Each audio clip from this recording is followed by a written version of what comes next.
Libra, Tula Rashi. Namaste, my beloved friends. There are some people who react first and think later. There are some who think so much that they never act. And then there is Libra, Tula Rashi, the sign of balance, the sign of refinement, the sign that naturally weighs both sides before arriving at a conclusion. This is perhaps the most beautiful quality of Libra. A true Libra native rarely looks at life from only one angle. They instinctively evaluate the pros and the cons, the advantages and disadvantages, what is right for themselves and what is fair to the other person. And because Libra sees both sides, people sometimes accuse them of being slow in making decisions. But Libra is not necessarily confused. Libra is evaluating. Libra is weighing. Libra is observing. Libra wants to arrive at a decision that feels balanced, sensible, fair, and dignified. And yes, this process can take time. But once an evolved Libra native has truly made a decision, it is not always easy to change that decision. Because by then, they have already thought about everything. They have seen one side, they have seen the other side. They have considered the advantages, they have considered the disadvantages, and then they decide. This is Libra, the scales, the balance. And perhaps this is why Libra is one of the most interesting signs of the zodiac. Because true intelligence is not merely the ability to know many things. True intelligence is the ability to see things from more than one perspective. An unintelligent person quickly says, I am right and you are wrong. An intelligent person pauses and asks, what if there is something I am not seeing? Libra possesses this natural ability to step back, observe, compare, and understand another point of view. And that is why diplomacy comes so naturally to Libra. Libra does not enjoy unnecessary ugliness, unnecessary conflict, unnecessary harshness, or unnecessary drama. They instinctively want to restore balance, create harmony, bring people together, and make the atmosphere more pleasant. And when you are in the company of an evolved Libra native, you can often feel this quality. There is a certain comfort, a certain decency, a certain refinement, a certain feeling that things should remain graceful. This is something I have personally observed and deeply appreciated about Libra natives. Even when they are hurt, many evolved Libra natives maintain a certain standard. They may disagree with you, they may distance themselves from you, they may even decide that they no longer want you in their life. But they often do not feel the need to become crude. They do not always need to shout. They do not always need to abuse. They do not always need to publicly humiliate another person. They maintain their decorum. That is the word, decorum. And there is something very beautiful about that. Because anybody can behave gracefully when everything is going well. The real quality of a person is revealed when they are hurt, when they are insulted, when they are disappointed, when someone behaves badly with them. An evolved Libra often says, perhaps without words, you may lower your standard, I will not lower mine. And that is dignity, that is class, that is Libra. Of course, much depends upon the placement and condition of Venus, the ruler of Libra, and upon the overall quality of the birth chart. Astrology can never be reduced to one zodiac sign alone. But even in a chart that otherwise appears somewhat coarse, if you find a strong Libra ascendant or moon in Libra or sun in Libra, you will very often notice at least some element of fineness, some refinement in taste, some appreciation of beauty, some understanding of presentation, some desire for harmony, some awareness of how one speaks, behaves, dresses, relates, or presents oneself before the world. And this brings us to Venus, the ruler of Libra. Venus is often misunderstood as merely the planet of romance, luxury, beauty, and sensual pleasure. But Venus is much deeper. Venus is refinement, Venus is proportion, Venus is harmony, Venus is the ability to recognize what goes well with what. And therefore, Libra does not merely seek beauty, Libra seeks harmony. There is a difference. Beauty may attract the eyes, harmony satisfies something deeper. And perhaps this is why Libra natives often possess very fine taste, even when they come from humble circumstances, even when they are born into financially modest families, even when they have not been exposed to luxury from childhood days. Something within them naturally seeks refinement. This is why Libra can do extremely well in literature, books, philosophy, diplomacy, music, creative arts, business management, sales, branding, public relations, counseling, law, design, media, and any field where intelligence must combine with human understanding. Because Libra is not merely head and Libra is not merely heart. Libra at its best is a beautiful combination of both. The head says think, the heart says feel.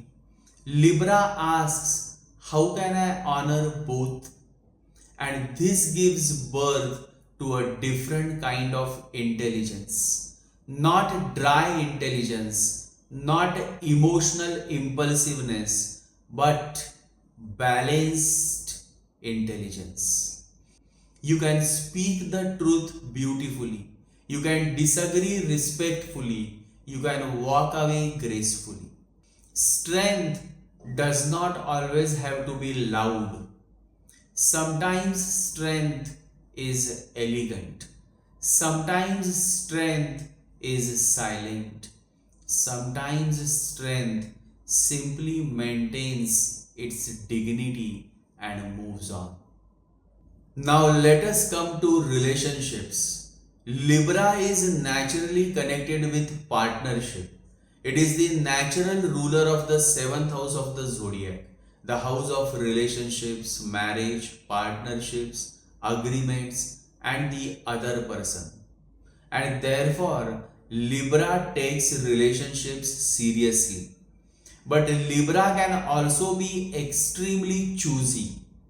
A Libra native may be pleasant with many people, friendly with many people, civil with many people, but that does not mean everybody is allowed into their inner circle.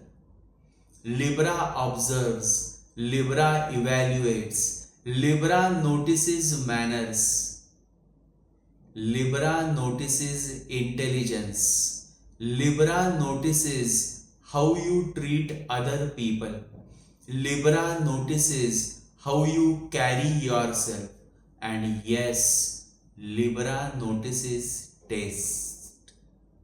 So I often say something with a little humor. If a true Libra woman has consciously selected you as her husband, perhaps you should quietly pat yourself on the back.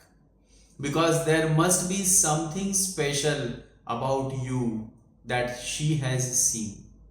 She has probably already evaluated you from 10 different angles before saying yes. And the same applies to a friendship.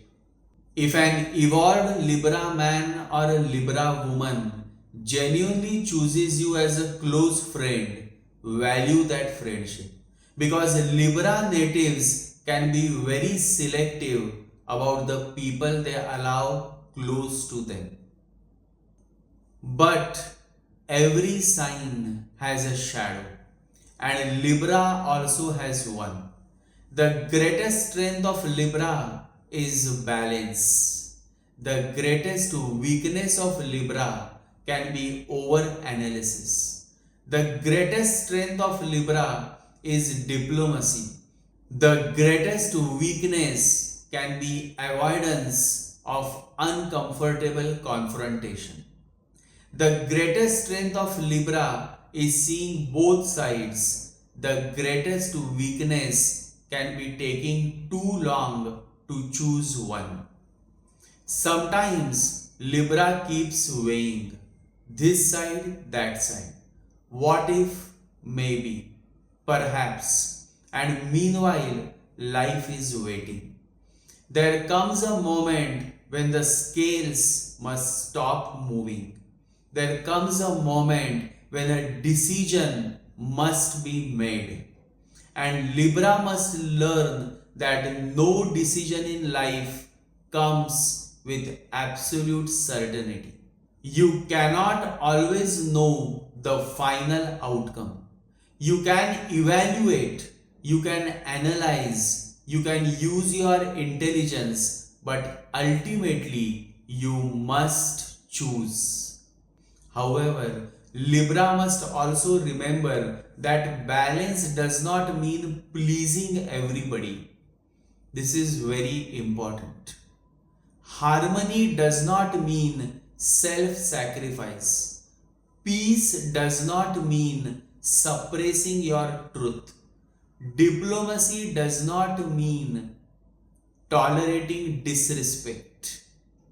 And sometimes Libra must learn to say a clear and graceful no. Because in trying to maintain harmony outside, Libra can sometimes disturb the harmony within. And no relationship is worth losing your inner balance. True Libra evolution begins when the native realizes, I can be kind without becoming weak. I can be diplomatic without becoming dishonest. I can maintain harmony without abandoning myself. I can understand your perspective without surrendering my own. That is true balance. And within Libra itself, we find three very different nakshatra energies. Chitra nakshatra seeks perfection and beauty. Swati nakshatra seeks freedom and individuality. Vishaka Nakshatra seeks achievement and direction. And together, these three nakshatras reveal the deeper evolution of Libra sign. Let us begin with Chitra Nakshatra. Only the third and fourth padas of Chitra fall within Libra. And Chitra is connected with beauty, craftsmanship, brilliance, structure, design, and creation. Chitra wants things to be beautiful, but more importantly, Chitra wants things to be well made. But the deeper lesson of Chitra is that true beauty is not decoration. True beauty arises from inner order. And therefore, the evolved Chitra Nakshatra native gradually understands: do not merely make your surroundings beautiful, make your thoughts beautiful, make your words beautiful, make your behavior beautiful, make your consciousness beautiful. That is higher Chitra. And then comes Swati. Swati occupies the heart of Libra, and Swati is represented by the wind. The wind moves freely. Nobody can imprison it. Nobody can control where it will go. And therefore, Swati brings independence, individuality, flexibility, movement, diplomacy, and the ability to adapt. Swati natives often need freedom, even in relationships. They may love deeply, but they do not always enjoy feeling controlled. They need space to think, space to breathe, space to discover themselves. But the shadow of Swati is restlessness. Too much freedom can become a lack of direction. Too much flexibility can become inconsistency. Too much independence can become emotional distance. And therefore, Swati must learn something very important. Freedom is beautiful, but freedom without direction becomes wandering.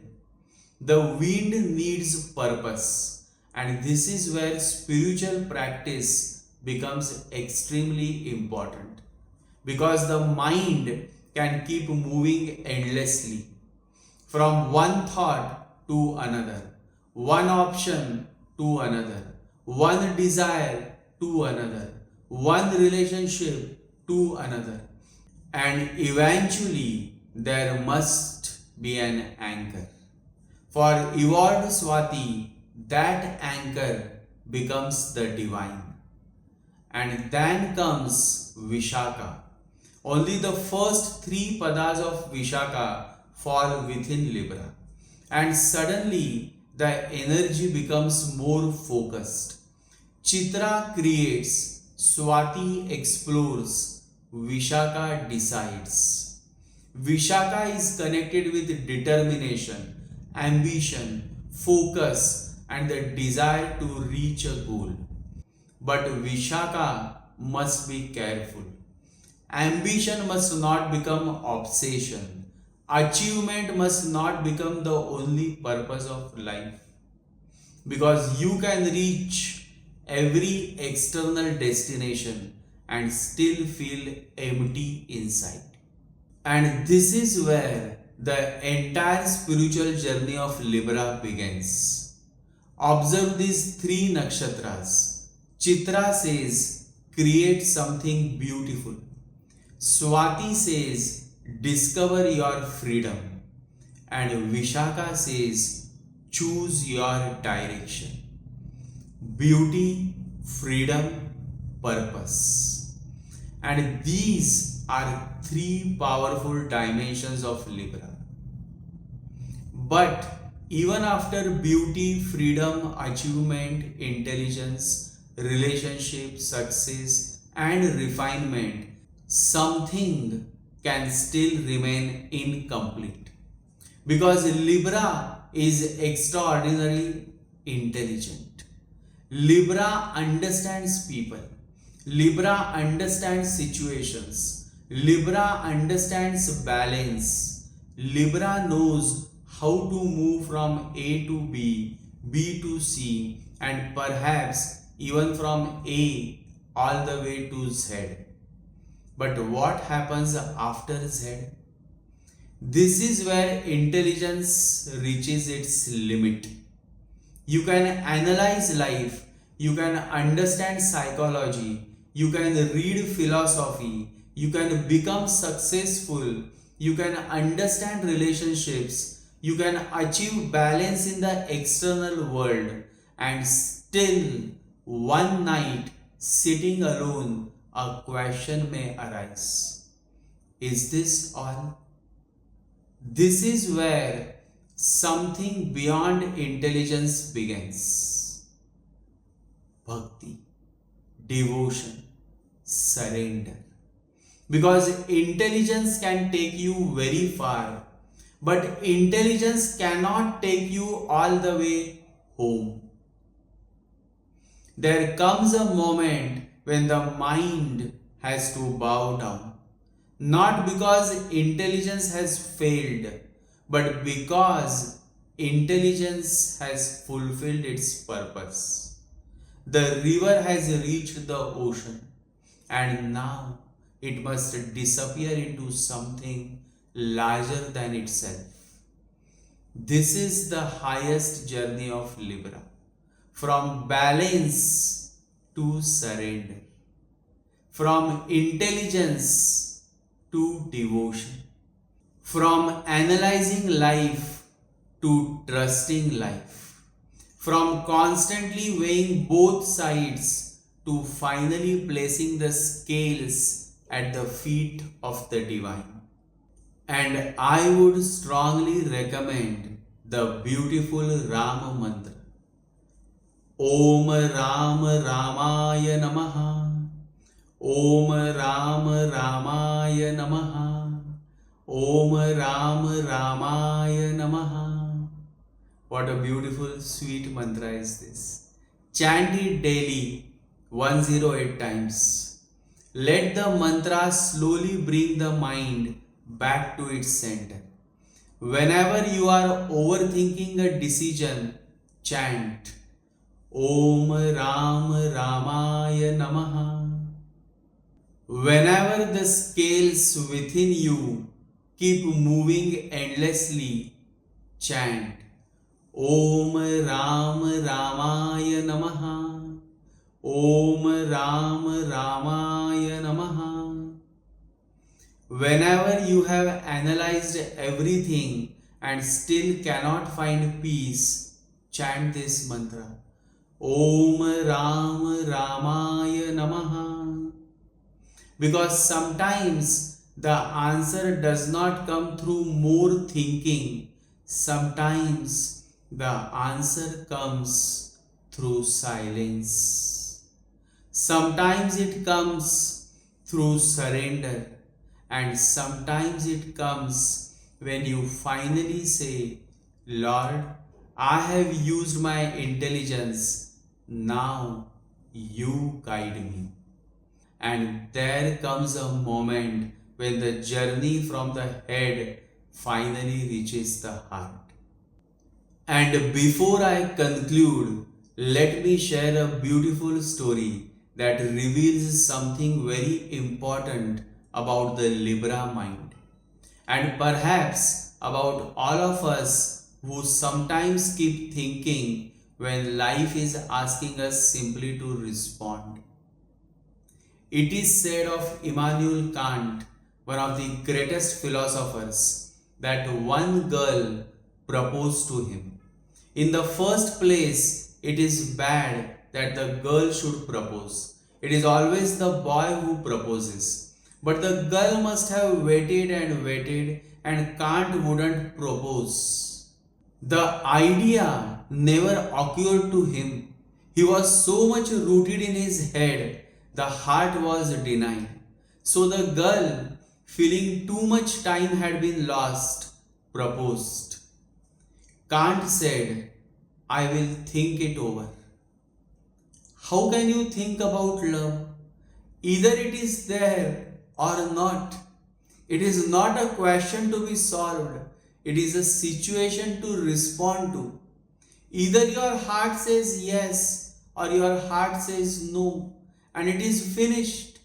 What will you think? It is not a business proposal, but it was a business proposal to Kant. Too much head orientation makes everything business-like. So he thought, and he not only thought, he went to the library and concentrated on the books about love and marriage. Then he noted down in his notebook all that was in favor of marriage and all that was against marriage. And he thought and thought and thought, and it is said that weighing the pros and cons, he decided in favor of marriage because a few points were more in favor than against. So it was a logical decision. And then he went and knocked at the girl's door. And the father said, she is already married and a mother of 3 children. So much time passed, you came a little late. Time is needed for the mind. The mind is always late because time will be needed and the situation will be lost. And when you knock at the door, the girl has moved. She is already a mother of 3 children. And this is happening every moment. Remember, a situation is there, so act. Don't think, because if you think, the situation will not wait for you.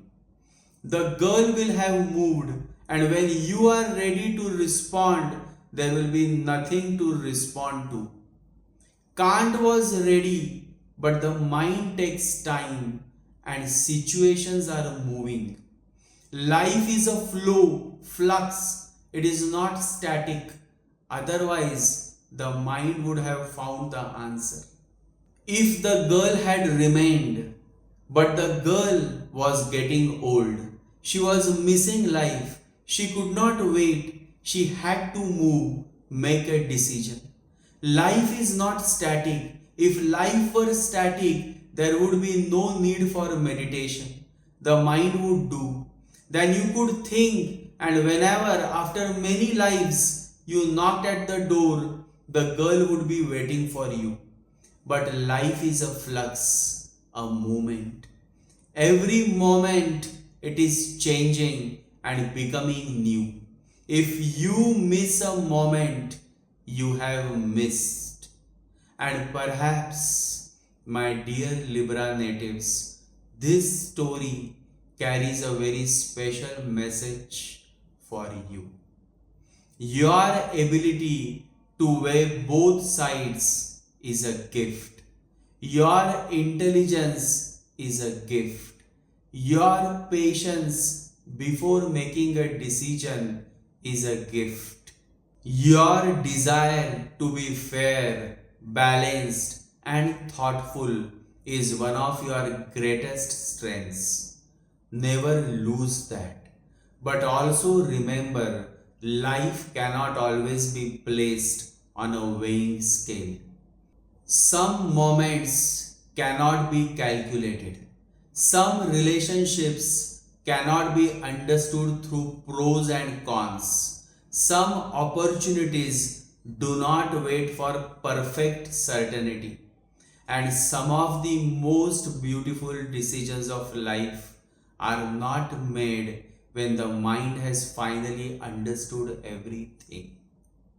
They are made when something deep within quietly says, yes, this is right. That is where the heart enters. And this is something I want every Libra native to remember. Your intelligence is extraordinary, but do not allow your intelligence to make you miss the beauty of the moment. Think when thinking is needed, analyze when analysis is needed, evaluate when evaluation is needed. But when love comes, sometimes simply love. When happiness comes, receive it. When an opportunity comes, recognize it. When the heart knows, trust it. And when the divine calls, do not ask for 10 more signs. Sometimes just walk. This is where the beautiful balance of Libra becomes complete. Until now, perhaps you were balancing the outer world, relationships, people, decisions, circumstances. But eventually, you must discover the greatest balance of all, the balance between the head and the heart. The head gives you intelligence, the heart gives you warmth. The head gives you judgment, the heart gives you compassion. The head shows you the path, but sometimes the heart gives you the courage to walk upon it. And when these two come together, Libra becomes truly beautiful. Because then your refinement is no longer merely external, it becomes inner grace. Your diplomacy becomes wisdom, your intelligence becomes understanding, your relationships become deeper, your decisions become clearer, and your life begins to flow with greater ease. But even this balance between head and the heart is not the final destination. There comes a moment when both must bow before something greater. Bhakti, devotion, surrender. Because no matter how intelligent you are, there will always be situations you cannot fully understand. There will be questions for which the mind has no answer. There will be crossroads where both sides appear equally strong. And perhaps that is the moment when Libra must stop weighing and start praying. That is when you close your eyes and say, Lord, I have thought enough. I have done my best. Now you guide me. And perhaps that is the deepest peace available to Libra. The peace of no longer having to control every outcome. The peace of knowing that you are guided. The peace of knowing that not every answer has to come from the mind. Sometimes grace decides what logic cannot.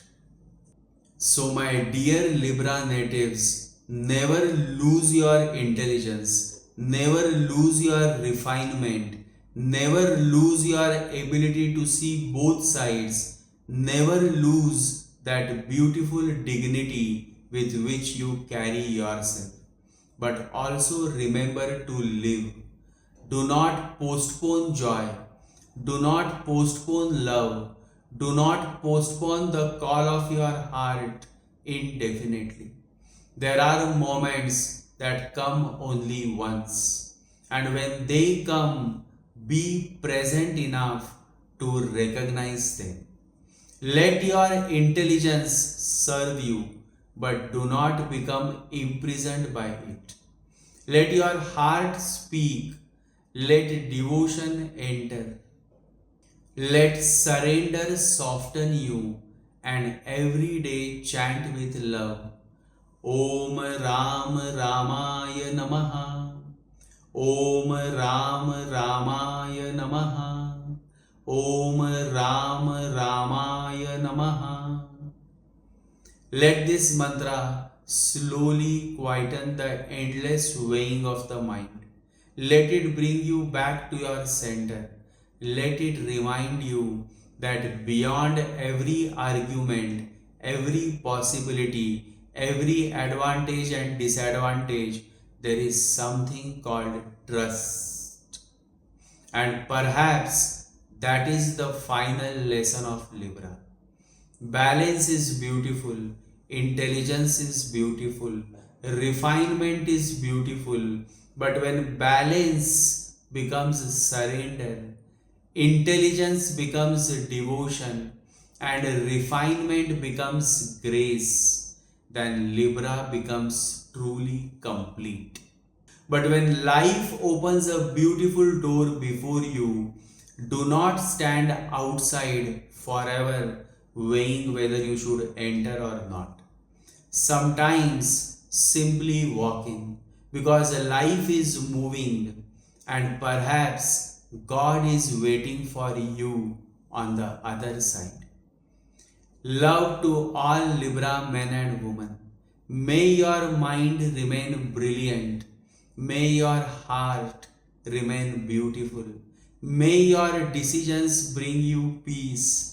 May your relationships bring you harmony.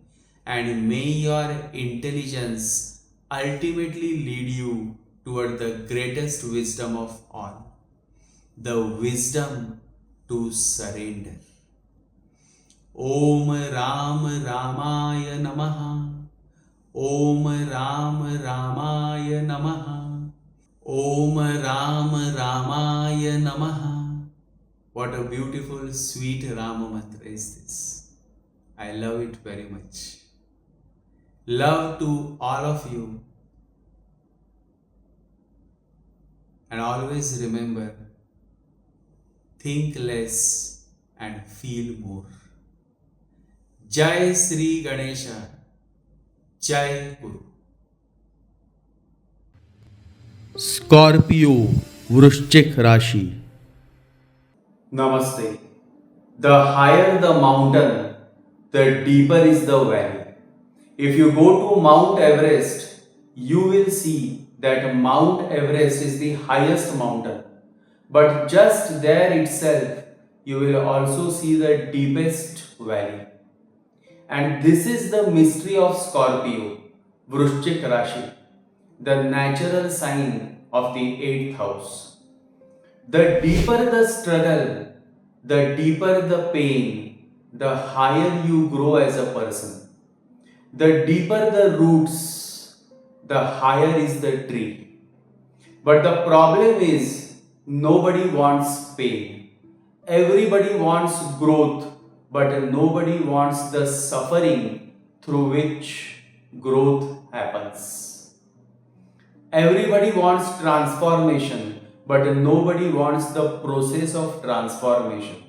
How is that possible? Have you seen a caterpillar? A caterpillar someday becomes a beautiful butterfly, but the process is painful. People want to become butterflies, but they do not want to go through the painful process of transformation.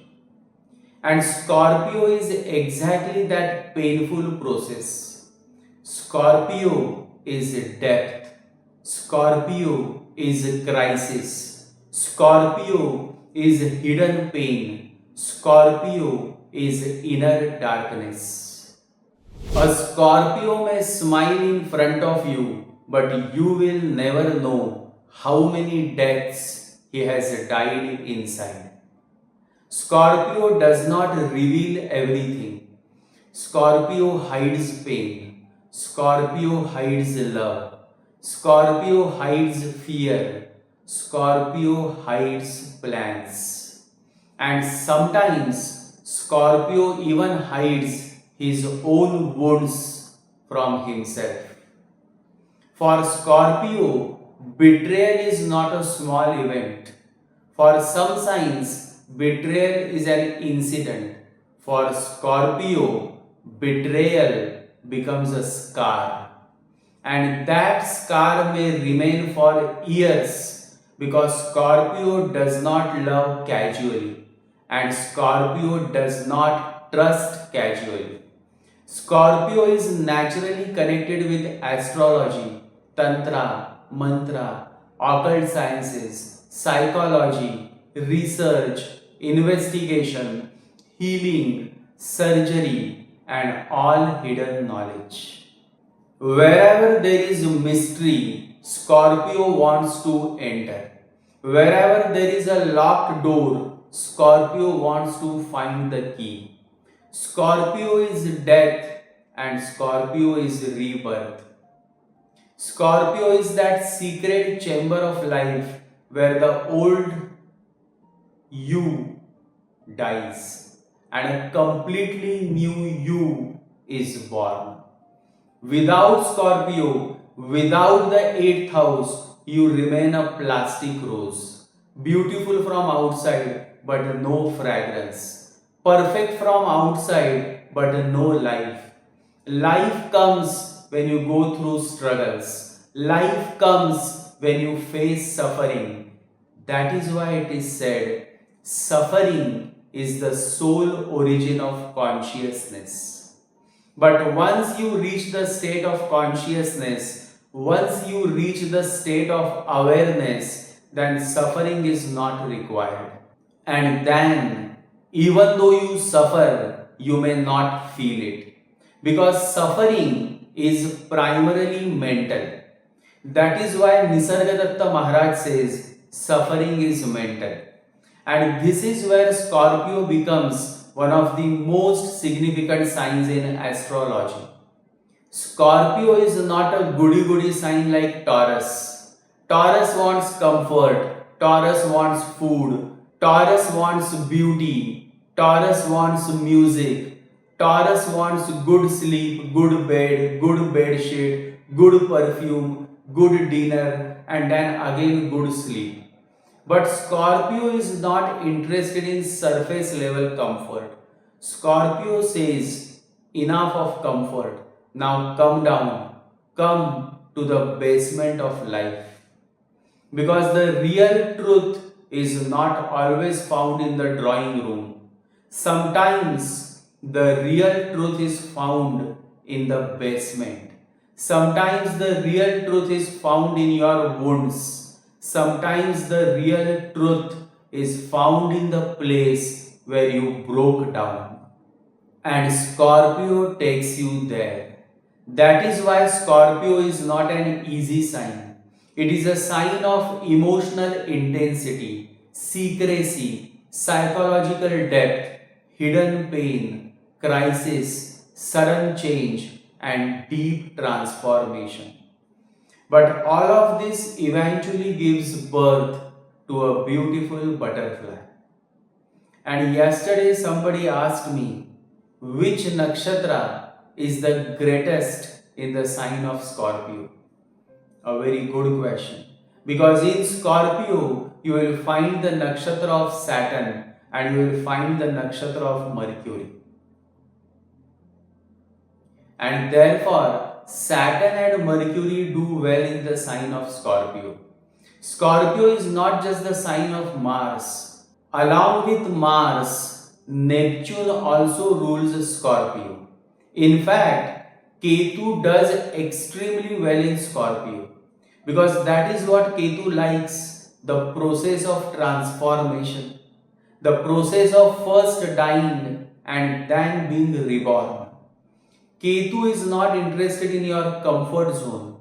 Ketu is not interested in your Instagram profile. Ketu is not interested in how many likes you got. Ketu says, drop all this nonsense. Go within. And Scorpio is the perfect field for Ketu. Because Scorpio is the sign of death, rebirth, occult, secrets, hidden knowledge, deep emotions, kundalini, tantra, transformation, and moksha oriented inner surgery. Now if you observe carefully, Scorpio is a very strange sign. No planet gets exalted in Scorpio. Scorpio is not even the Mula Trikona Rashi of Mars. Mula Trikona Rashi means the favorite sign of a planet. Aries is the Mula Trikona, favorite sign of Mars. Virgo is the favorite sign of Mercury. Libra is the Mula Trikona, meaning favorite sign of Venus. Taurus is the Mula Trikona, meaning favorite sign of Moon. In fact, Moon is exalted in Taurus. But when it comes to Scorpio, there is no such comfort. No planet says, Scorpio, my favorite place. No. Because Scorpio has nothing comfortable to provide. Scorpio will not offer you a 5-star hotel. Scorpio will not offer you a spa. Scorpio will not say, please relax, have green tea. Scorpio will say, come, I will show you your fear. And naturally, nobody wants to go there. But the irony is this, it is Scorpio in which the entire process of transformation happens. And unless there is a transformation, you cannot evolve. Otherwise, you will simply remain in your comfort zone, eating, sleeping, earning, showing off, gossiping, complaining, and calling it life. No self-learning, no self-growth, no inner evolution. So Scorpio is a very significant zodiac sign. Scorpio is the 8th zodiac sign, and the 8th house is the house of depth. The 8th house is the house of understanding. And always remember, understanding is deeper than knowledge. There are many people who know you, but there are very few who understand you. A person may know your name, your work, your city, your family, your profession, but to understand your silence, to understand your pain, to understand what you are hiding behind your smile, that requires depth. And Scorpio has that depth. A Scorpio friend is quick to understand you and your problems. Only a man of understanding can truly bring happiness in your life. Only a man of understanding can run to help you in your crisis. Only a man of deep understanding can live for others. Such is the depth of a true Scorpio. The great spiritual master Paramahansa Yogananda says, when you learn to live for others, they will live for you. A Scorpio lives for others when he is in love. A Scorpio soldier may simply jump to save his country because he loves his country. A Scorpio lover would simply go to any extent just to safeguard his love. A Scorpio man would always love deeply in his life. And a Scorpio man or woman are also very sexual by nature. But their sexual drive is very deep. It is not like Aries that you just do it. Aries says, let's go. Scorpio says, first let me feel you in my bones. Scorpio sexuality is not shallow. It is very much engrossed with deep emotions of love, belonging, possessiveness, vulnerability, and total merging. At the lower level, Scorpio is sexuality. At the higher level, Scorpio is Kundalini. The same energy that pulls you towards desire can also lift you towards the divine. That is why Scorpio must never waste sexual energy unconsciously. Scorpio must learn to transform desire into devotion. Because the same Scorpio that can fall into obsession can also rise into deep spiritual awakening. And so when Scorpio loves, Scorpio simply loves.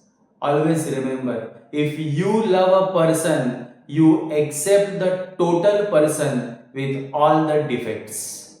Because those defects are also part of the person. Never try to change a person you love, because the very effort to change says that you love only half, and the other half of the person is not accepted. When you love, you simply love. As long as the scorpion is in love, he would simply love you, breaking all barriers, all notions, all social rules, all calculations. He would simply go to the extremes. Yes, Scorpio is the sign of extremes. A Scorpio does not know lukewarm love. Either they are totally in or they are totally out. Either they will die for you or they will completely disappear. Scorpio wants soul. Scorpio wants depth. Scorpio wants loyalty. Scorpio wants truth. Scorpio wants totality. If you have a friend born with moon in Scorpio or sun in Scorpio, then he or she may remain loyal to you till the very last breath. And this reminds me of a beautiful story. Life is beautiful only when there is love. Love is a higher value than life, a greater value than life. Life can be sacrificed to love, but love cannot be sacrificed to life. There is a beautiful story of the Second World War. Two soldiers were very friendly, great friends. One evening, one soldier comes back to the trench but finds that his friend has not returned. Many people have been killed on the front. He becomes afraid. Is his friend killed? He inquires, and then somebody says, "We are not certain that he is killed, but he was so terribly wounded that it was impossible for him to come to the trench. By now, he must be dead." It is getting dark now, and the enemy is still firing madly, but the soldier wants to go and search for his friend.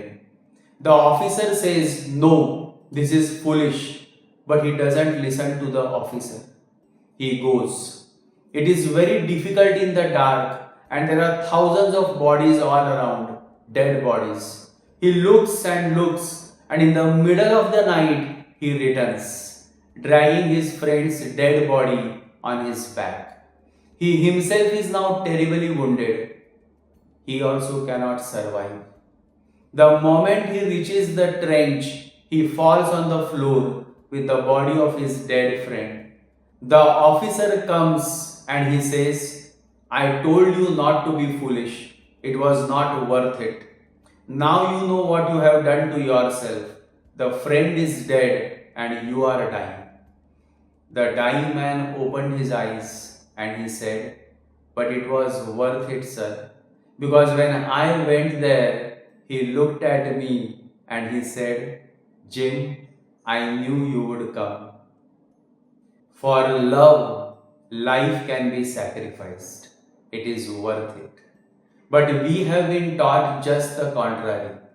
Sacrifice everything just to be alive, just to survive. Sacrifice everything. But I teach you the opposite. To be loving, sacrifice everything. This is Scorpio. This is loyalty. This is depth. This is the kind of love where the person says, "I know you would come." Because Scorpio, when evolved, is the person who comes. When the whole world disappears, Scorpio comes. When the lights are off, Scorpio comes. When people are only sending sympathy messages on WhatsApp, Scorpio actually appears at your door. That is why a Scorpion can give his or her life to you. But you also need to be loyal to them. Because if you betray Scorpio, then they will not forget it easily.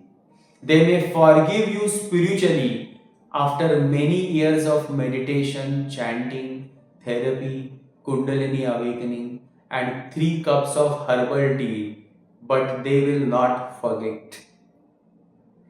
And if they are unevolved, they may sting you just the way a Scorpio does. And since people are quick to remember the negative, often Scorpions face more condemnation than appreciation. They may have done 10 good things, but people will remember the one sting. But always remember, whether you do good or bad, people will always have something negative to say. If you are silent, they will say you are arrogant. If you speak, they will say you speak too much. If you love deeply, they will say you are possessive. If you detach, they will say you are cold. If you help, they will say you have an agenda. If you do not help, they will say you are selfish. So people will always say something. The question is not what people are saying. The question is, are you living with awareness? Are you living with love? Are you living with depth? Are you living with truth? Now, such a highly vulnerable, deep, passionate, investigative sign, and you are asking which nakshatra is most powerful. For the sign of Scorpio, Mercury is very helpful because Scorpio has depth, but depth needs intelligence. Scorpio has emotion, but emotion needs expression. Scorpio has passion, but passion needs direction. Scorpio has secrecy, but secrecy needs investigation.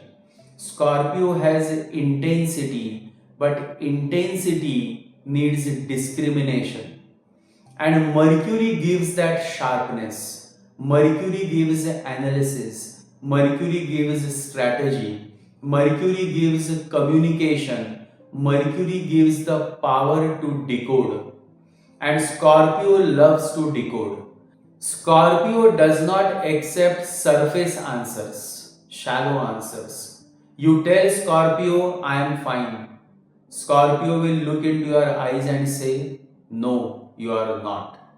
Scorpio can sense what is not being said. Scorpio can read the silence between two words. Scorpio can see the hidden file behind the visible folder. And therefore, when Mercury comes into Scorpio through Jeshta Nakshatra, which falls in Scorpio, it becomes extremely powerful. Within the zodiac sign of Scorpio, there is only one complete star, complete nakshatra, and that is Jeshta Nakshatra. The name Jeshta itself means elder, senior, or superior, and Jeshta is ruled by Mercury.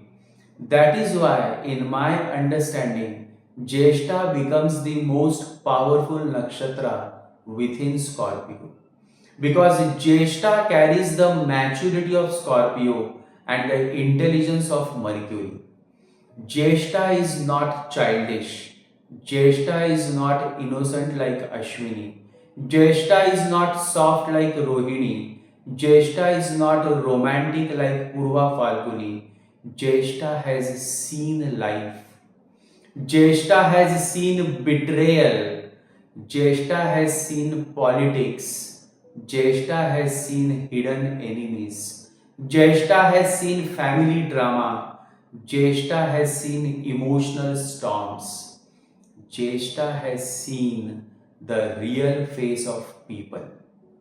And after seeing everything, Jyeshta still stands. That is why Jyeshta means senior. Not senior by age only, senior by experience, senior by pain, senior by maturity, senior by the number of times life broke you and you still got up. This is the real power of Jyeshta Nakshatra. Because Jyeshta is ruled by Mercury, it gives investigative intelligence, psychological insight, sharp speech, strategy, occult understanding, and the ability to protect oneself in difficult situations. But if unevolved, Jyeshta can become manipulative, suspicious, jealous, controlling, harsh in speech, and deeply insecure. Because Scorpio depth without awareness becomes poison. But Scorpio depth with awareness becomes nectar. This is why Scorpio is both poison and medicine.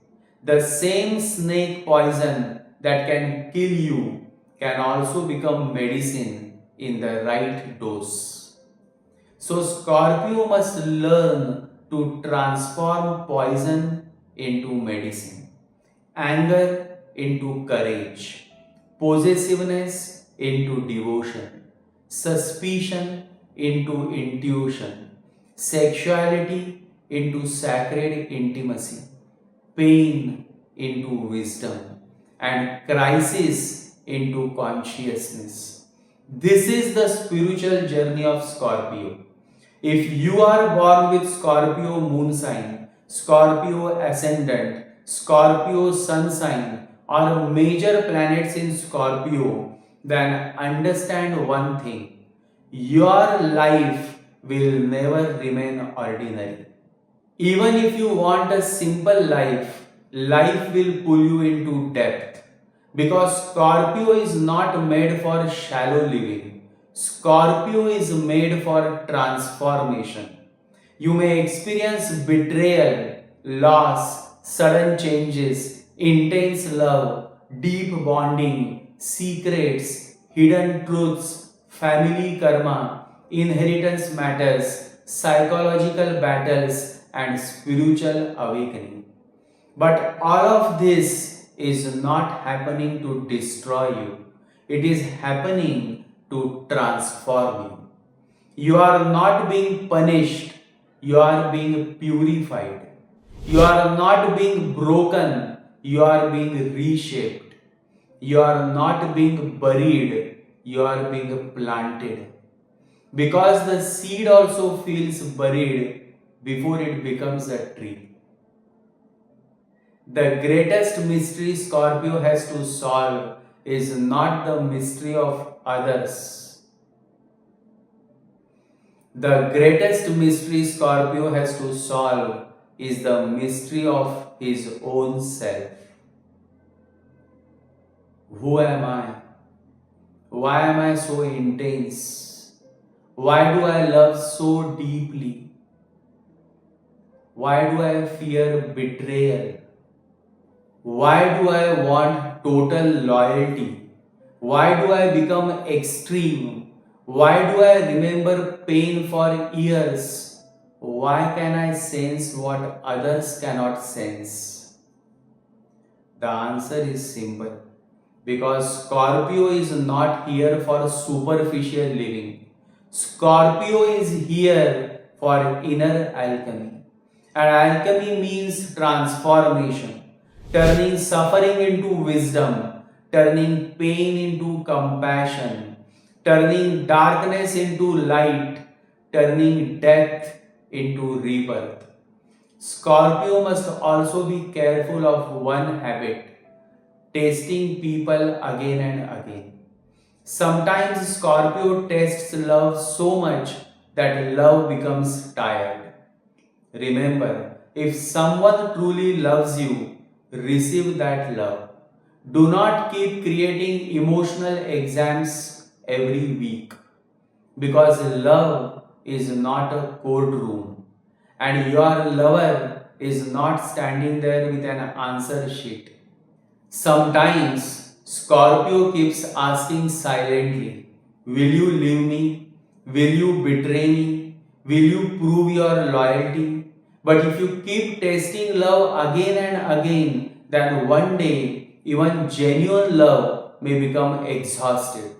So Scorpio must learn trust slowly, carefully, with awareness, but trust is necessary. In medical astrology, Scorpio is connected with the reproductive organs, private parts, hidden diseases, piles, infections, surgeries, urinary issues, and deep psychological stress. So, Scorpio natives must take care of emotional health because suppressed emotions can slowly affect the body. What you do not express consciously, the body may start expressing through disease. So do not keep everything buried inside. Cry when you need to cry. Speak when you need to speak. Meditate when you need to transform. But do not keep poison inside for years. Scorpio also connects with joint wealth, inheritance, insurance, spouse money, taxes, loans, secrets around money, and sudden financial rise or fall. That is why Scorpio energy must handle money with awareness. Because suddenness is always a part of the 8th house. Sudden gain, sudden loss, sudden opportunity, sudden crisis. So Scorpio natives must be careful in financial commitments, loans, partnerships, and shared resources. But above everything, the greatest spiritual remedy for Scorpio is forgiveness. Not because the other person deserves it, but because you deserve freedom. Revenge keeps you tied to the person who hurt you. Forgiveness cuts the invisible cord. And remember, forgiveness does not mean allowing the same person to hurt you again. Forgiveness means you are no longer carrying that person inside your heart like poison. You release, you detach, you become free. And that is the true transformation of Scorpio. So, my message to all Scorpio natives is this: do not be ashamed of your intensity, refine it. Do not be ashamed of your emotions, purify them. Do not be ashamed of your sexuality, sacredize it. Do not be ashamed of your wounds, heal them. Do not be ashamed of your darkness, bring awareness to it. Because when Scorpio becomes conscious, Scorpio becomes one of the most powerful signs for spiritual evolution. A conscious Scorpio can heal others. A conscious Scorpio can understand others. A conscious Scorpio can protect others. A conscious Scorpio can guide others through crisis. A conscious Scorpio can become a mystic, healer, psychologist, researcher, astrologer, occultist, spiritual guide, investigator, surgeon, soldier, or someone who has the courage to enter places where others are afraid to go. Everybody can stand in sunlight, but only few can walk through darkness with a lamp. Scorpio is that lamp. There are 3 levels of Scorpio. The first level is the Scorpion. This is the lower Scorpio, reactive, revengeful, suspicious, emotional, possessive, and ready to sting when hurt. The second level is the eagle. This is the evolved Scorpio, watchful, detached, powerful, silent, observant, and able to see life from a higher vision. And the third and highest level is the phoenix. This is the transformed Scorpio, one who burns completely, dies to the old self, and rises again from the ashes. And every Scorpio has to decide, do I want to sting? Do I want to fly? Or do I want to rise? Because Scorpio is not born merely to sting. Scorpio is born to rise. Now for Scorpio natives, mantra chanting is very important. Because Scorpio carries deep emotional water and hidden fire. And if this energy is not purified, it can become self-destructive. So Scorpio native should regularly chant Om Namah Shivaya, Om Namah Shivaya 108 times daily. Because Lord Shiva is the master of transformation. Lord Shiva is the master of poison. When poison came out during Samudra Manthan, everybody became afraid. But Lord Shiva drank that poison and held it in his throat. That is why he became Neelakantha. And this is the greatest lesson for Scorpio. Do not spit poison on others. Do not swallow poison and destroy yourself. Hold it with awareness. Transform it with Shiva consciousness. You may also chant the Ganesha mantra for Ketu. Om Gam Ganapataye Namaha. Om Gam Ganapataye Namaha. And if you are born with moon or ascendant in Jyeshta Nakshatra, then Ganesha worship is also very beneficial because Mercury needs clarity, direction, and divine intelligence.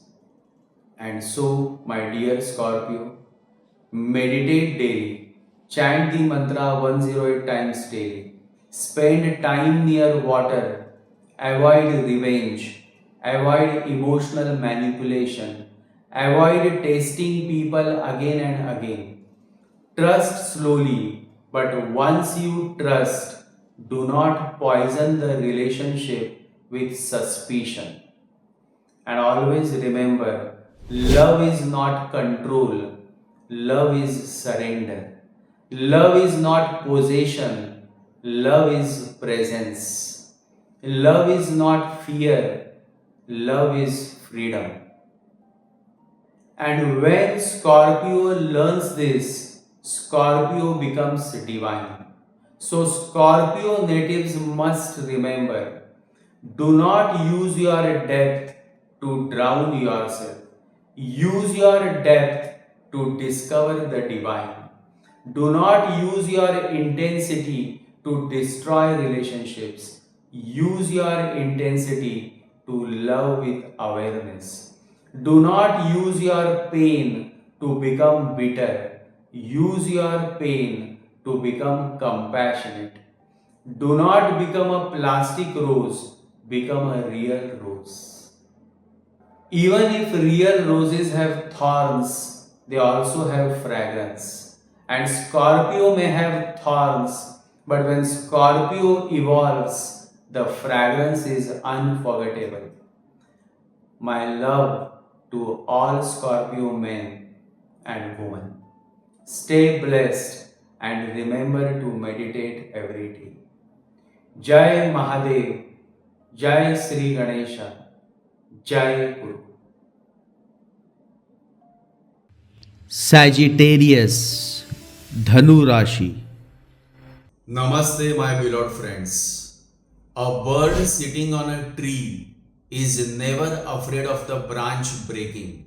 because its trust is not in the branch, its trust is in its wings. And this is Sagittarius, Dhanu Rashi, the sign of faith, the sign of the seeker, the sign of the pilgrim, the sign that keeps moving toward the horizon. And the beautiful thing about the horizon is this: you can never reach it. The closer you go, the farther it moves. Truth is like that. The divine is like that. The moment you think you have understood everything, life shows you how little you know. And this is why Sagittarius is one of the most spiritual signs of the zodiac. If Scorpio is the cave, Sagittarius is the mountain. If Scorpio asks what is hidden, Sagittarius asks what is true. Scorpio goes inward, Sagittarius goes beyond. Scorpio wants depth, Sagittarius wants meaning. And meaning is one of the deepest needs of human life. A man can survive poverty, a man can survive hardship, a man can survive failure, but it is very difficult to survive a meaningless life. A great wise person once said, "He who has a why to live can bear almost any how." And Sagittarius is searching for that why. That is why Sagittarius natives often ask questions that others never ask.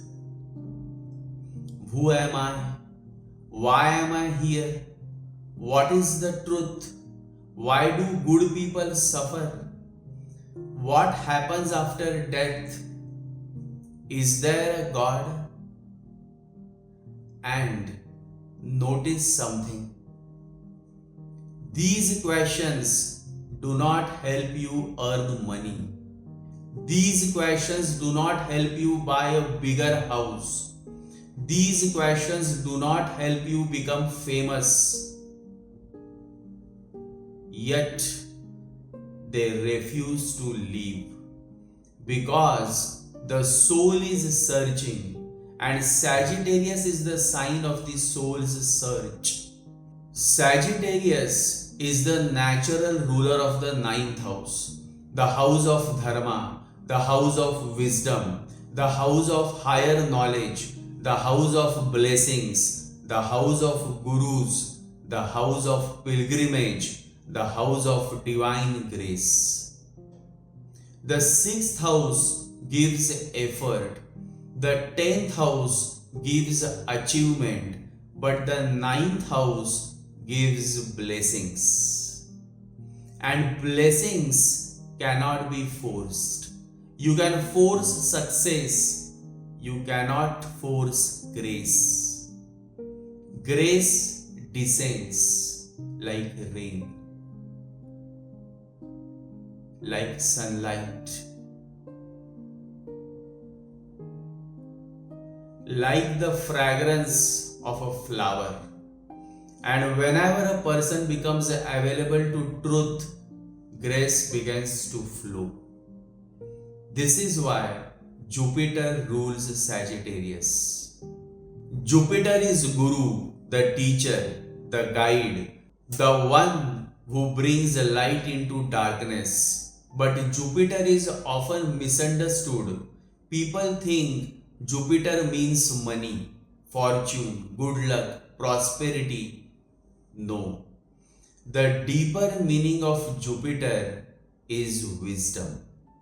And wisdom is very different from knowledge. Knowledge fills the memory. Wisdom transforms the man. Knowledge can be borrowed from books. Wisdom cannot be borrowed.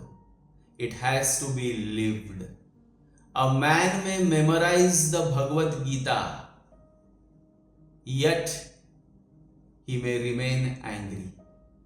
A man may memorize the Upanishads, yet he remains fearful. A man may know thousands of spiritual concepts, yet he remains unconscious. Because knowledge is not transformation, and Sagittarius must remember this. Otherwise, Sagittarius becomes a collector of information. One more book, one more course, one more seminar, one more guru, one more philosophy, one more spiritual technique. But wisdom does not come through collecting. Wisdom comes through living. You can read 10 books on swimming, but you cannot swim. For that, you must enter the river. And life is the river. That is why Sagittarius is not merely the sign of learning, it is the sign of experience, the sign of exploration, the sign of discovery, the sign of the journey itself. Many Sagittarius natives love travel, but their real journey is not geographical. Their real journey is spiritual. They travel through books, through philosophies, through religions, through experiences, through people, through failures, through successes, and eventually they discover something beautiful. The destination is never the point. The journey was. The great Sufi mystics say, the path itself is the goal. And Sagittarius slowly begins to understand this. At first, Sagittarius is searching for truth. Then Sagittarius realizes that truth cannot be possessed. Truth can only be experienced. This is why Sagittarius is represented by the archer. Half horse, half man. One part instinct, one part consciousness. One part earth, one part heaven. The horse represents desire. The human represents awareness. And the arrow represents aspiration. The longing to rise, the longing to become more, the longing to touch the divine and notice something. The arrow always points upward, never downward. Because Sagittarius reminds humanity, do not remain where you are. Grow, expand, evolve, become. The seed must become a tree. The student must become wise. The human must become divine. And yet, growth is never comfortable. Growth demands uncertainty. Growth demands courage. Growth demands faith. And faith is perhaps the greatest gift of Sagittarius. Faith is not belief. Belief says, I know. Faith says, I trust. Belief belongs to the mind. Faith belongs to the heart. Belief is borrowed. Faith is discovered. A believer says, I know the destination. But a man of faith says, I do not know the destination. but I trust the journey. And this trust becomes very important because life rarely explains itself. Many things happen without explanation. Good people suffer, bad people succeed, relationships end, dreams collapse, plans fail, and still life continues. Sagittarius learns to trust existence, to trust that there is a hidden intelligence behind life, to trust that every experience contains a lesson. The unevolved Sagittarius asks, why is this happening to me?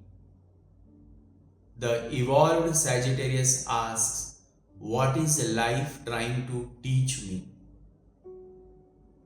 And that question changes everything. The prison becomes a classroom. Failure becomes a teacher. Loss becomes wisdom. Pain becomes understanding.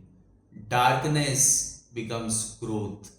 This is the gift of Jupiter, my fellows. This is the gift of Jupiter. The ability to discover meaning in experience. And perhaps this is why so many saints, sages, philosophers, monks, travelers, teachers, and spiritual masters carry strong Sagittarian energy. Because Sagittarius is not interested in collecting answers. Sagittarius is interested in discovering the truth. But every sign has a shadow, and Sagittarius also has one. The greatest strength of Sagittarius is faith. The greatest weakness of Sagittarius is overconfidence. The greatest strength of Sagittarius is vision. The greatest weakness of Sagittarius is ignoring details. The greatest strength of Sagittarius is optimism. The greatest weakness of Sagittarius is carelessness. Sometimes Sagittarius becomes so convinced that it knows the truth that it stops listening. And the day listening stops, learning stops. Always remember, the truly wise man remains a student for his whole life. The truly wise man remains humble, because the deeper you enter truth, the more mysterious life becomes. The ignorant man thinks he knows. The wise man knows he does not know. That is why Socrates said, I know one thing, that I know nothing. And perhaps that is where true wisdom begins. Not in certainty, but in openness. Not in conclusions, but in wonder. Not in answers, but in awareness. And this is the spiritual journey of Sagittarius, to move from information to wisdom, from belief to faith, from knowledge to understanding, from religion to spirituality, from the mind to the heart, from seeking truth to becoming available to truth. But Sagittarius is not one uniform energy. Within Sagittarius itself, there are three very different seekers, three very different pilgrims, three very different journeys toward truth. Mula seeks the root. Purvashadha seeks faith. Uttarashadha seeks dharma. And if you truly understand these three nakshatras that fall in Sagittarius sign, you will understand the entire spiritual evolution of Sagittarius. So let us explore the most mysterious star in Sagittarius, Mula Nakshatra. Because before a tree can reach the sky, it must first discover its roots. And that is exactly what Mula means: the root, the foundation, the origin, the source, the place from where everything begins. And perhaps no nakshatra in the entire zodiac is as misunderstood as Mula. The moment people hear the word Mula, they become afraid. Some astrologers have frightened people for generations by speaking negatively about Mula Nakshatra. But fear comes from ignorance. Understanding removes fear. Mula is not a curse. Mula is a spiritual process. In fact, Mula Nakshatra may be one of the most spiritual nakshatras in the entire zodiac. Because Mula is not interested in the branches, Mula is interested in the root. Most people are satisfied with appearances, Mula is not.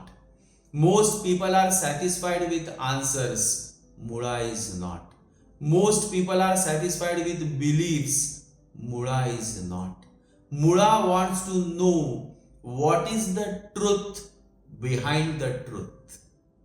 What is the cause behind the effect? What is the root behind the visible tree? And therefore, Mula natives often spend their entire lives questioning everything. Not because they are rebellious, but because they are searching. If everyone believes something blindly, Mula will question it. If society accepts something without examination, Mula will investigate it. If tradition becomes mechanical, Mula will challenge it. Not because Mula dislikes tradition, but because Mula wants authenticity. The deity of Mula is Niriti, a very misunderstood goddess. Niriti is the goddess of dissolution, the goddess who destroys illusion, the goddess who removes what is false. And this is where people become uncomfortable. Because everybody wants truth, but nobody wants their illusions destroyed. Everybody wants awakening, but nobody wants the death of the ego. Everybody wants freedom, but nobody wants to let go of their chains. And Mula comes with scissors. Mula cuts. Mula uproots. Mula removes. Mula destroys what is false. That is why life often pushes Mula natives through sudden changes, unexpected endings, unexpected separations, unexpected transformations. Not because life is against them, but because life is preparing them. A gardener sometimes cut the branches of a tree. The tree may think it is being punished, but the gardener knows new growth is coming. Mula experiences this throughout life. Something is removed, then something deeper is discovered. A belief is removed, then wisdom appears. An attachment is removed, then freedom appears. An illusion is removed, then truth appears. And therefore, Mula is not destruction, Mula is purification. The symbol of Mula Nakshatra is a bunch of roots tied together, not flowers, not fruits, roots. because Mula teaches us something very important. If the roots are weak, the tree cannot survive. Modern society teaches people to focus on appearances. How you look, how much you earn, how famous you are, how many followers you have, how successful you appear. Mula is not impressed with these things. Mula Nakshatra asks, how strong are your roots? Can you sit alone? Can you face yourself?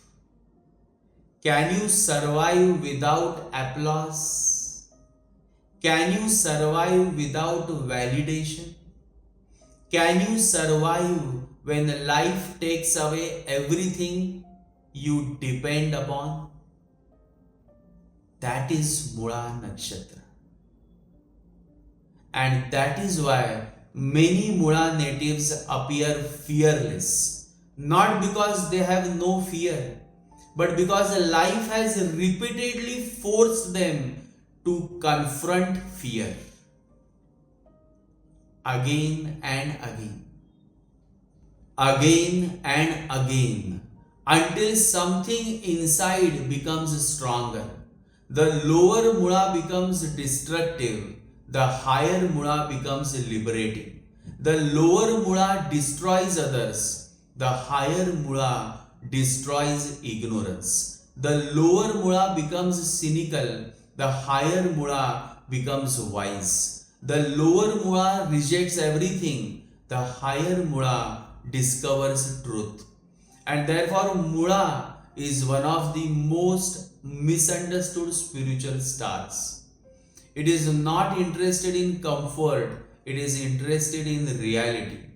Now, after Mula Nakshatra comes Purvashadha, and suddenly the energy changes, completely changes. Mula Nakshatra is digging into the earth. Purvashadha begins to rise like water.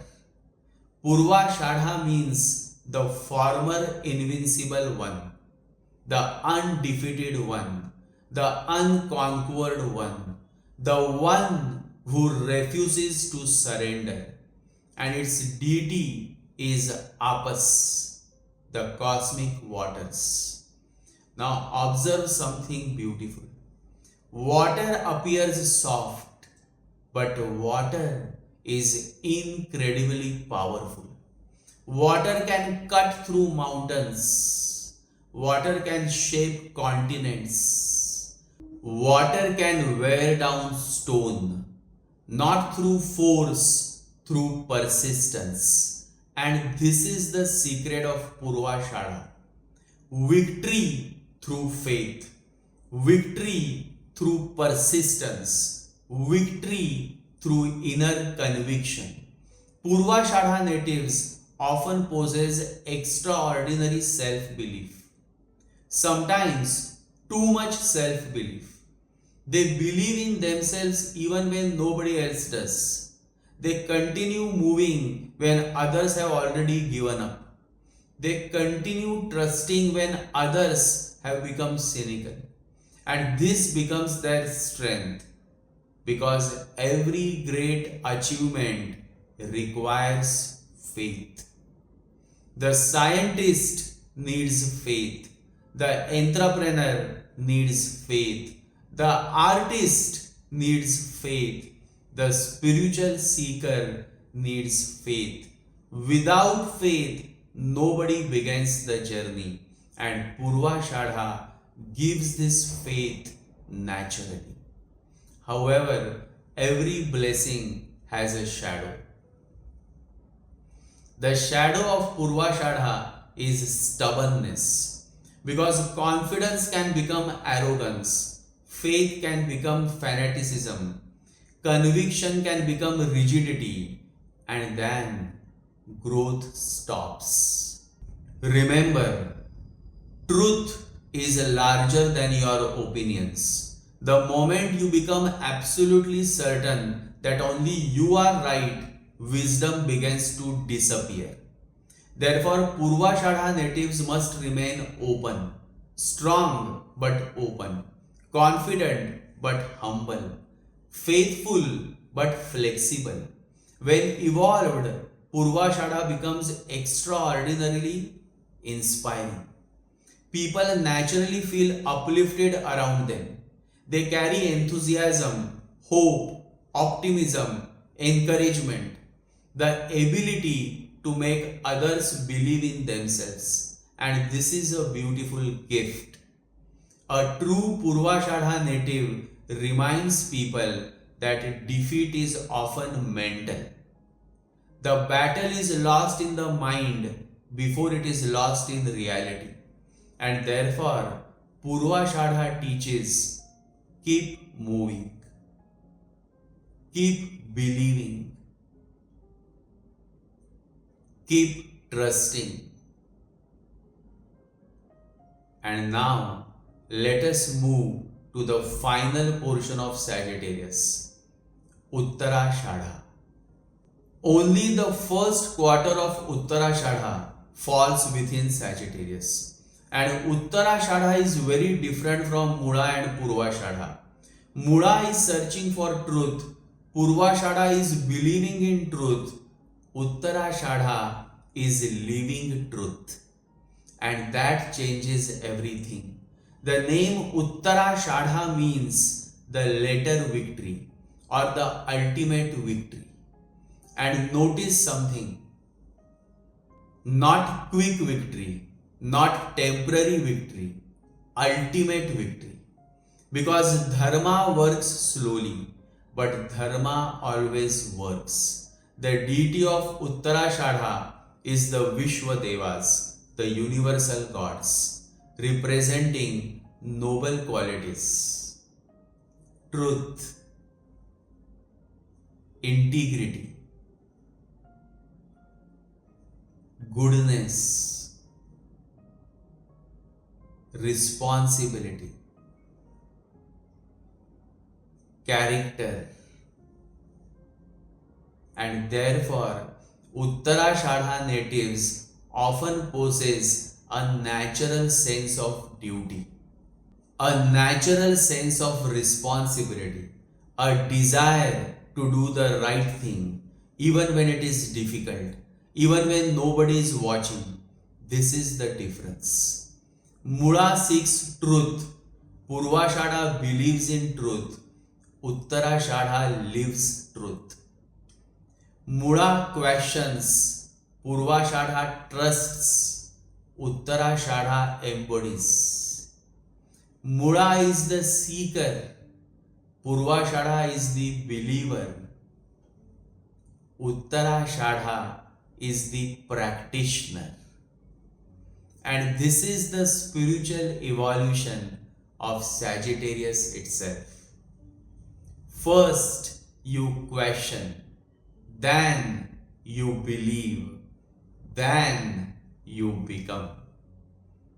That is the journey. Now observe these three nakshatras in everyday life. A problem appears. Mula asks, what is the root cause? Purvashadha says, we will find a solution. Uttarashadha says, let us do what is right. A relationship breaks. Mula nakshatra wants understanding. Purvashadha wants hope. Uttarashadha wants maturity. A spiritual teaching appears. Mula investigates it. Purvashadha embraces it. Uttarashadha practices it. And therefore, these three nakshatras, these three stars represent three stages of evolution. The seeker, the believer, the embodiment. The root, the flow, the fruit. The question, the faith, the realization. And perhaps that is why Sagittarius is such a beautiful sign. Because Sagittarius reminds humanity that life is not merely about survival. Life is not merely about success. Life is not merely about achievement. Life is about awakening. Life is about discovering truth. Life is about becoming aligned with dharma. Life is about becoming available to grace. And this reminds me one of the most beautiful Sufi stories ever told. Just for my close followers, so that you can understand Sagittarius more beautifully. This is a story about a man named Mojud, a man who appeared ordinary, yet whose entire life became a journey toward truth. And through his story, we shall understand the deepest secret of Sagittarius itself. There was once a man named Mojud. He lived in a town where he had obtained a post as a small official, and it seemed likely that he would end his days as inspector of weights and measures. A respectable life, a secure life, a predictable life. The kind of life society approves of. The kind of life parents are proud of. The kind of life that appears successful from the outside. And most people would have remained there forever. But Sagittarius is not interested in comfort. Sagittarius is interested in truth. So one day, when he was walking through the gardens of an ancient building near his home, Chitra, the mysterious guide of the Sufis, appeared to him. Dressed in shimmering green, Chitra said, "Man of bright prospects, leave your work and meet me at the riverside in 3 days' time." Then he disappeared. Imagine this. No explanation, no plan, no guarantee, no PowerPoint presentation, no roadmap. Just a call. And this is how the divine often works. The divine rarely explains itself. The divine invites. The ego wants certainty. The soul responds to the call. Mojud went to his superior and resigned. Immediately people began speaking, "Poor Mojud, he has gone mad."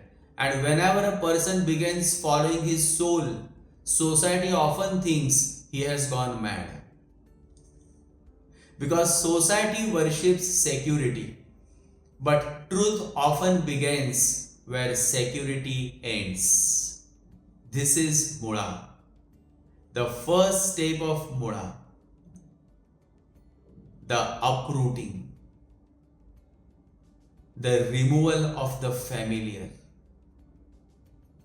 The destruction of the comfortable. Mula always asks, can you leave the known? Can you walk into the unknown? Can you trust when nothing makes sense? 3 days later, Mojud met Chitra. And Chitra said, "Tear your clothes, throw yourself into the stream. Perhaps someone will save you." What kind of instruction is this? No logic, no explanation, no guarantee, only trust. And this is why faith is so rare. People say they trust God, but they want guarantees. People say they surrender, but they want control. People say they have faith, but only when circumstances are favorable. True faith begins when certainty ends. Mojud threw himself into the river. Since he could swim, he did not drown, but he drifted far away until a fisherman rescued him. The fisherman called him a fool, and perhaps he was. According to the world, he was a fool. But sometimes wisdom appears as foolishness, and sometimes what the world calls foolishness becomes the doorway to awakening. And so the fisherman took him to his hut. Mojud lived there, worked there, learned there, taught there. Months passed, and then Chitra appeared again. Live this fisherman, you will be provided for. Again, no explanation. Again, no certainty. Again, surrender. And this is the Sagittarian journey. The journey is never linear. The journey rarely makes sense while you are walking it. You understand only later.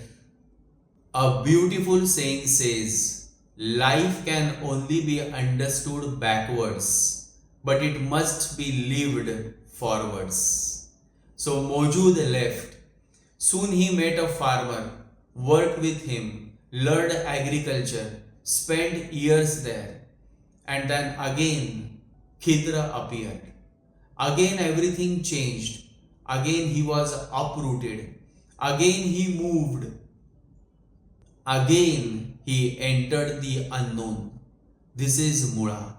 Again and again, life removing identities, removing attachments, removing certainties, removing false foundations. People think Mula destroys. No, Mula reveals. Mula removes everything that is not essential until only truth remains. And then Mojud became a skin merchant, worked diligently, earned money, built success, saved a considerable amount of money. Finally, life became stable. Finally, things appeared stable. And then, one evening, Chitra appeared once more. He said, "Give me your money and walk to Samarkand." Imagine this. Years of effort, years of savings, years of building, and suddenly all of it must be surrendered. Now the real test appears. Because it is easy to surrender what you do not have. It is difficult to surrender what you have earned.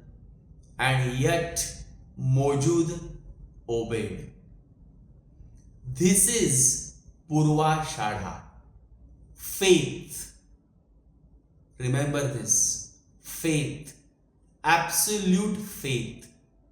The invincible quality of trust. The ability to continue moving even when life refuses to explain itself. Purva Shadha teaches us something extraordinary. The strongest person is not the one who controls life. The strongest person is the one who trusts life. And therefore, Purva Shadha natives often survive situations that should have broken them. Because faith gives strength, faith gives resilience, faith gives endurance. And so Mojud walked to Samarkand. In Samarkand, Mojud worked as a grocer, lived simply, served people, and then something remarkable happened. Illumination began to emerge.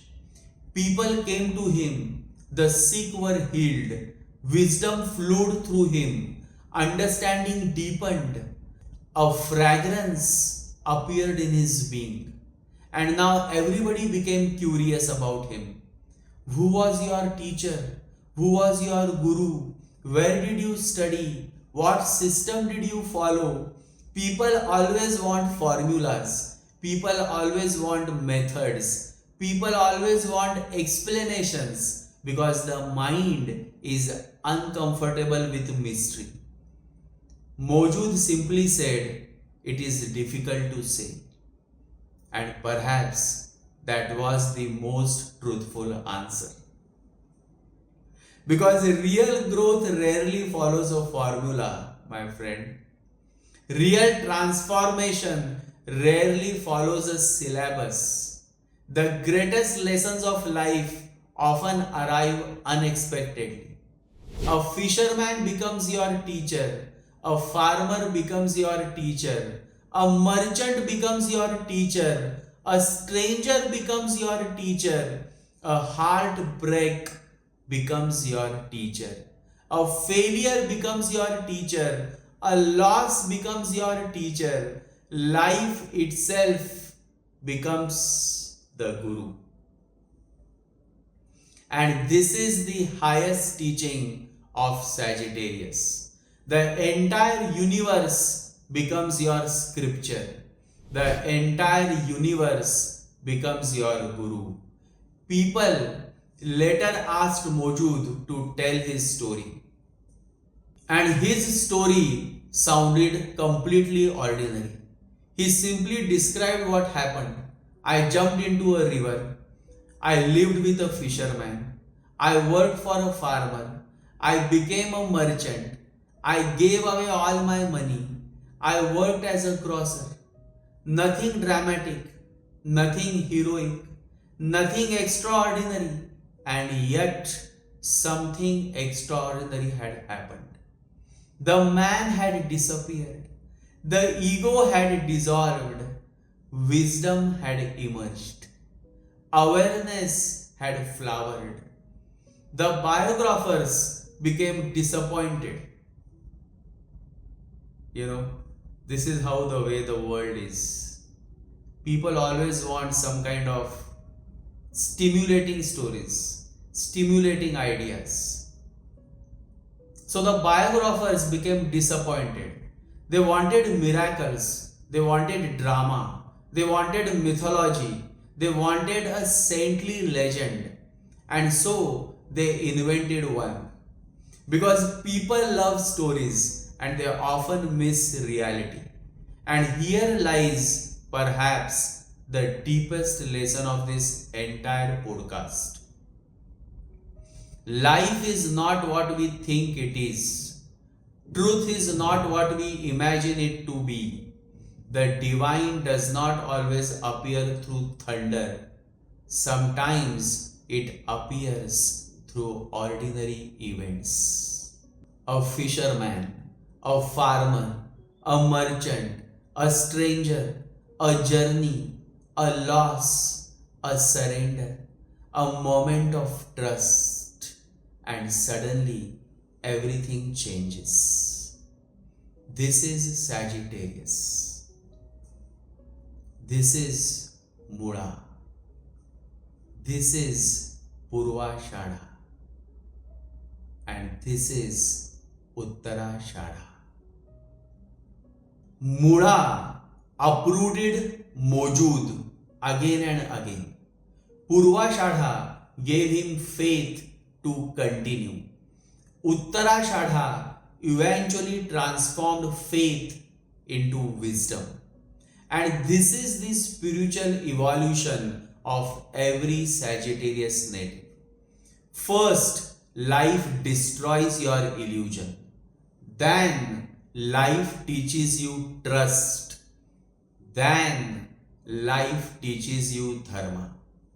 First you question, then you believe, then you become. That is the journey. Mula asks, what is true? Purvashadha says, trust the journey. Uttarashadha says, live the truth. And ultimately, this is the message of Sagittarius itself. Do not become obsessed with destination. Become available to the journey. Do not become obsessed with answers. Become available to understanding. Do not become obsessed with certainty. become available to truth. Because truth is not a conclusion, truth is a living experience. And remember, the archer never controls where the wind will blow. The archer only releases the arrow. The rest belongs to the existence. That is faith. That is surrender. That is Sagittarius. For Sagittarius natives, spiritual practice is extremely important because Sagittarius carries tremendous fire and fire must be directed. Otherwise, it becomes restlessness. And so, you may chant the Ganesha mantra Om Gam Ganapataye Namaha Om Gam Ganapataye Namaha, or you may chant the Vishnu mantra Om Namo Bhagavate Vasudevaya Om Namo Bhagavate Vasudevaya, because Jupiter governs wisdom, guidance and divine understanding. Reading scriptures is beneficial, but contemplation is even more beneficial. Travel is beneficial, but self-discovery is even more beneficial. Knowledge is beneficial, but wisdom is the goal. And always remember, do not become a collector of truths. Become a living truth. Do not merely study dharma, live dharma. Do not merely seek God, become available to God. Because the ultimate pilgrimage is not to a sacred mountain. The ultimate pilgrimage is from the head to the heart. And when that journey is complete, the seeker disappears. Only truth remains. Love to all Sagittarius men and women. In fact, I love Sagittarius a lot. Stay blessed, keep seeking, keep learning, keep trusting, and above all, keep walking. Because the path itself is the goal.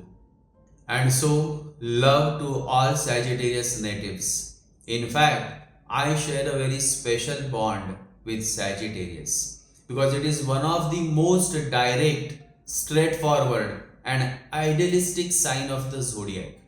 Sagittarius is constantly searching for truth, for justice, for wisdom, for a higher meaning behind life, for a better future, for a higher way of living. And that is exactly what I too am seeking. So in many ways, Sagittarius and I walk hand in hand toward the beyond. And as Rumi so beautifully said, as you start to walk on the way appears. So Sagittarius, never stop walking. Keep seeking, keep learning, keep growing, because what you are seeking is also seeking you. Jai Sri Ganesha, Jai Guru.